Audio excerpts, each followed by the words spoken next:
98వ సంకీర్తన 7 వచనాన్ని మనం చూస్తే అక్కడ ఇలా రాయబడినది, సముద్రము దాని సంపూర్ణతయు ఘోషించును అని. అంటే సముద్రము ఘోషించటం అనేది సహజం.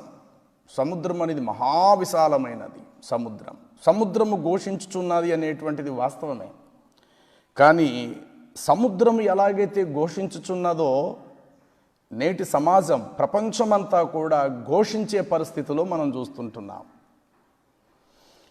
బైబిల్ గ్రంథం ఎంత గొప్ప గ్రంథం అంటే, బైబిల్ గ్రంథము ఈ ప్రపంచం భవిష్యత్తు అంతటిని కూడా తెలియపరిచే ఏకైక గ్రంథం పరిశుద్ధ బైబిల్. ఈరోజు ప్రపంచంలో ఏదైతే జరుగుతూ ఉంటున్నావో పరిస్థితులు, వాటిని గురించి బైబిల్ ఎప్పుడో తెలియపరిచినటువంటి మహాజ్ఞాన గ్రంథం. అందుకు బైబిల్కు మనందరం కూడా నమస్కరించాలి, దేవుని వాక్యానికి.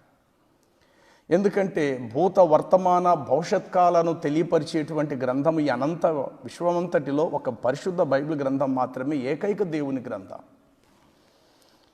ఎందుకు ఇంత ఖచ్చితంగా నేను చెప్పగలుగుతున్నాను అంటే, ఈరోజు ప్రపంచ పరిస్థితులు ఏమైతే జరుగుతున్నావో ఇవే విషయాలు దేవుడు కొన్ని వేల సంవత్సరాల క్రితమే తెలియపరిచాడు.